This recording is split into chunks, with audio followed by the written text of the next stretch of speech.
Right now, as we have been mentioning, the death toll rising to 10 people now as we begin to see the faces of those first victims pulled from the rubble of the condo collapse. These such grim discoveries bringing a heartbreaking reality for some families learning their loved ones did not make it. More resources are now on the site in Surfside. Large cranes lifting those heavy sheets of concrete that came crumbling down without warning early Thursday morning. Officials emphasizing this is still considered a rescue mission. And as we come on air, officials just wrapped up a very important update. Crews continuing to work around the clock. Those most experienced teams in the world are on the ground, breaching walls, building trenches deep inside the debris, looking for any signs of life. And our teams are also staying on top of every angle of this catastrophic collapse. And Local 10's Glenna Milberg is going to start things off for us here this afternoon from Surfside. Glenna?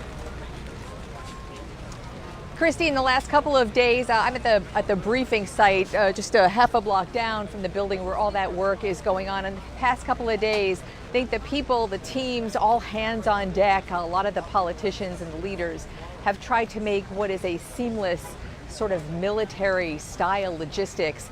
It is apparent that that has been a real comfort to the families because they're able to get immediate information where they are. The public is getting immediate after them information. Before we go to some video and to the headlines, I just want to let you know we're watching the teams from around the state, the urban search and rescue teams, come in and out. Just a little while ago before the press conference started, team number 5, which I believe is from Southwest Florida, the guys came out after their 12-hour shift. The look on their faces was so grim and so resolute at the same time. I think that really gives you a picture of what they're dealing with. Let's go to that scene where the work has been continuing, and I'll tell you what we have just learned. Obviously, the headline is the recovery of a 10th victim in that rubble. The families know that. The families gather. They're told everything first. They initially, when they started hearing that people were being found, that they were told remains, that word remains were being found, that was such a gut punch to them. I think every time they hear another person has been recovered, so many of them have now become resolute to hearing whatever they are going to hear. Okay, so we had out here layers of government, federal, state, and local, each with its own position in this puzzle of what they're doing. You heard from Congresswoman Debbie Wasserman Schultz. This is her district. So she's been here. She talked about the National Institute of Standard and Technology. That's NIST that you've been hearing. The NIST team is here. That's the team you've been hearing was on the site of 9/11 and had investigated the towers collapse. So what they're doing, she talked about, was really doing a cursory investigation to see whether a full investigation is going to be needed. She expects, and everyone here expects, that they will decide yes. And what I found really interesting about their position right now is they're apparently focusing on a point of weakness by the pool, the Champlain Tower South pool, and the structure around the pool and under the garage. And that's significant because now that we've seen the documents of engineering in 2018, those reports that identified the concrete corrosion and the concrete disintegration and the warning that that needed to be fixed, that sort of corroborates what we are now learning might be the point of interest in the weakness in that building. So that's what they're doing. The governor was here. He talked about the urban search and rescue work, 100 hours now, around the clock, switching in and out. Yesterday they were joined by a team from Israel, the Israelis bringing their expertise. That was actually at the request of the families. We know the families, many of them are Orthodox Jewish community here, so tied to Israel, and wanted that expertise that they know that that country has developed. What the governor talked about is the Israeli team actually made them feel much more comfortable in telling them that Miami-Dade and all the task force teams that are out there are doing exactly what the Israelis would have done and now are doing with them. The mayor, Daniella Levine, Cava, was here talking about the families for a little while about how they are now learning how DNA is going to be matched, about the process, the rapid DNA tests that are out. there with the medical examiner and homicide detective crews working in tandem as the remains are recovered, wanting to know who will be the next of kin in the family. Those families in their darkest hours really now have to think about the process of death and the forensics and mechanics that comes with that for the families more than a difficult time. The governor now talking about the different levels of investigation that will come. Of course, priority families, priority now the recovery, but certainly the investigation into what went wrong, well underway on several levels. And he said something very interesting about Surfside, the city of Surfside, little tiny city on the coast, is now bringing in its own engineer to start investigating as well. Today we learned they've brought in a crisis management public relations representative, and the governor seems to believe that the information that will most be needed may well come from that. Take a listen to what he had to say.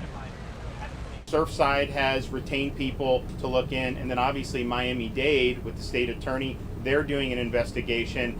I think those investigations may be able to provide us with some information maybe a little sooner than an NIST, and I think that's important because if there are things that need to be done at the state level, we obviously would want to get information as soon as possible.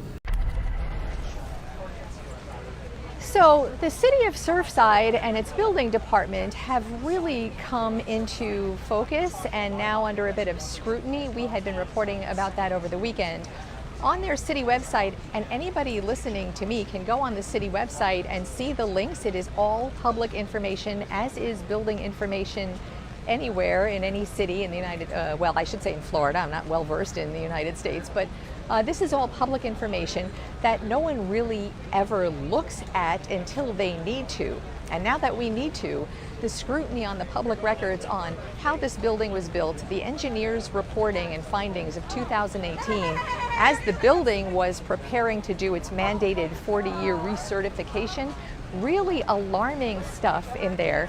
And then the building department's responses and emails to some of the concerns raised by not only that building, construction of the building next to it, which is this big oval-shaped building, is a brand new building being built right next to Champlain Towers that was right next to it. So all of this documentation from the building department is now raising concerns on a lot of different levels.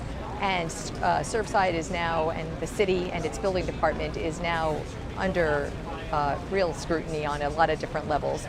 And so the mayor talked a little bit about that, and as I mentioned, the fact that they brought in a crisis management public relations spokesperson, I think, is very telling at this point. Janice, Christy, that is, I believe, most of the headlines that we've heard today. I'm going to send it back to you. And Glenna, no doubt that we're going to see so much coming out of those investigations very soon. I want to talk, though, with you about what the Miami-Dade fire chief, or rather the assistant chief, was saying about that there is no timeline for when they plan to stop calling this a search and rescue, that as far as he's concerned, they plan to call this a search and rescue for the foreseeable future. But you've been there since Thursday. You've talked to these families. We want to be frank and as sensitive as we possibly can be, but you can only imagine that there is hope, but we're in day 5 now, and it's got to be so agonizing for these families, wondering, could there be someone alive trapped in the rubble? Yeah. A couple of things about that. Search and rescue and recovery to us mean certain things in our vernacular. To the professionals, they actually are very technical terms. Rescue is what it is. They're out to rescue people. Recovery, when it's used by the first responders, means they are recovering deceased. They are recovering remains. So those are very different things. They are absolutely still at the rescue, search and rescue stage. They say, today especially, because they have found indications. Everything is on the table. They're not ruling anything out, and they have found indications that fit with the possibility that there might be an ability for someone to survive. What do I mean by that? We've been seeing what we've been calling the pancake. And as hard as this is to hear, literally inches between floors, where we know just from observation no sign of life could be found. That's a part of the wreckage.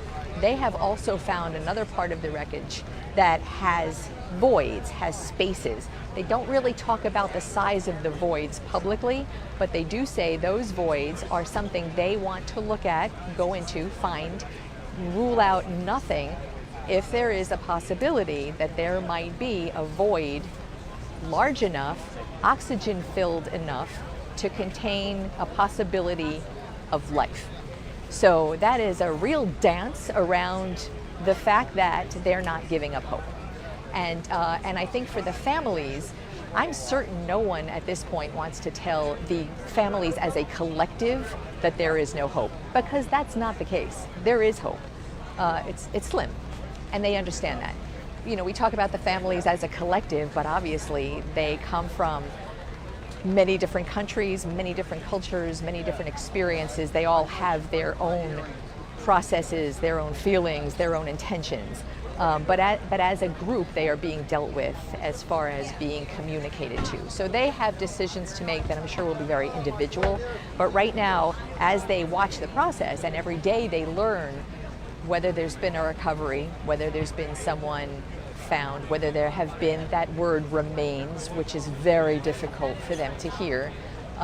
Right now they are absolutely hearing that there is hope that these rescuers are working under. So I think that's important for them, and I think I heard somebody mention that there is also that understanding, looking, I mean, you see firsthand that the hope is going to be a tough one to hang on to for much longer. So that's a situation.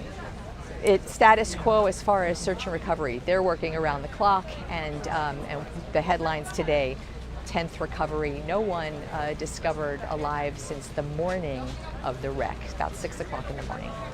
I'll send it back to you. You've been working for 100 hours. Hard to believe. Okay. Thank you, Glenn. We'll be talking to you later on this afternoon.